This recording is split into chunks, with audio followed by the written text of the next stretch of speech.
Magpapa-eyelash si Anabi for today's video, kaya let's go! Wow! Hi guys, for today's video, napakaganda ng araw ko, hindi ba obvious? Wow! Pero wag na nga lang, baka araw nyo pa ang masira at sisihin nyo pa ako. What? Kaya naman ihahanda ko na lahat ng mga gamit ko. Pero guys, tignan nyo, mukhang hindi kumbinsido itong gamit ko. Parang ayaw magpagamit ngayong araw. Uy, umayos ka nga, bilyonaryo ang a-eyelashan natin ngayon. Kaya naman ito na at tinawag na natin si Anabi. Folks, pa-shoutout nga pala kay Kuya Ricky na papaalisin muna natin for today's video dahil mag-eyelash tayo. Yung tipong wala siyang magawa kasi no choice siya. What? Pero ganun pa man, supportive pa rin kasi sinarado niya yung pinto. Wow.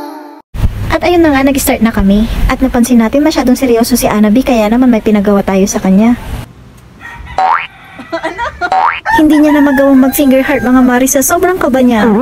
At since siya ngayon may-ari ng longest river at ocean part sa last vlog ko, bibigyan natin siya ng special treatment. Wow! Since may nakita akong 43,882 da sa kanyang pilik mata at isang muta, kailangan ko muna siyang i-lash bath para matanggal lahat ng dirt and oil sa kanyang pilik mata. At the same time, magiging makapit ang glue.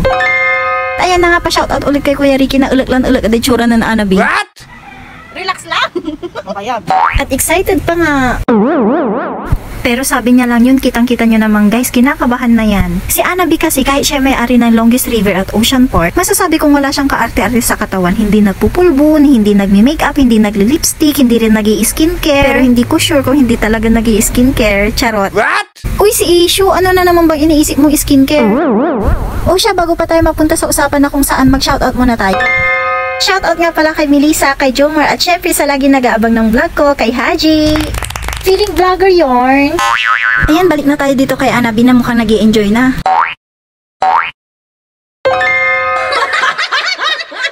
Masarap din lagyan ng buhok yung nunal niya guys, no? By the way guys, naglalagay na tayo ng primer dyan. Nakakalagasang man na. Siyempre, bago tayo mag-umpisa, tatanungin muna natin kung anong ipapagawa ni Madam. Ipapagawa natin, Madam. Ito ng bato. Mega volume po, Madam. May makapal. Wow! Naku, meron pa yatang pupuntahang pageant si Madam. Ano lang si Chura. At ayan na nga guys, mukhang nagiging demanding na ang Madam nyo. Game, ready ka na ba, Ma'am? Kurang. Huwag kang mumulaga, Ma'am, ha? Magkano yung bayad niya? 250 tapos 40. Wow! 50? What? Wala, lagi naman 50 ang eyelash extension. Naku po, sa puntong to guys, parang ayaw ko nang ituloy. Pero guys, may pagbabanta, kaya wala akong no choice. Kaya naman, hayan, tinuloy ko na lang bago niya ako masaspak left and right. Tignan nyo guys, talagang nag-i-enjoy na nga ang Madam. Tuya mo i-eyelashin mo, anta may pati suwa ko na eyelash, agaman sasalita. Oo guys, legit, hindi na talaga siya nagsasalita dyan sa part na yan. Alam mo yung parang kanina lang ninenervyo siya, ngayon nag-i-enjoy na siya. Wow! Na may kirot. At ayan na nga guys, nagde-demand na ang Madam nyo. What? Woo! O diba may pa-demonstration pa? May nunaldo na ni nasugahan.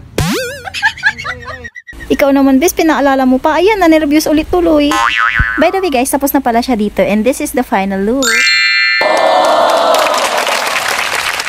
O diba guys, ang ganda-ganda na ni Anabi. Wow! Ay, hindi pala dapat ganun. Bad mo na bad. Ayan na nga guys, nagpapakute na si Anabi. Wow! Pero nung tanungin ko siya kung nasaan yung bayad niya. Nasaan yung bayad? Wow! Pero in fairness, feel na feel niya. Pagkatapos namin nag-eyelash ni Anabi, pumunta ako sa kanyang hacienda. At syempre, naglakad daw ulit ako ng 4 hours or equivalent ng 4,765 steps.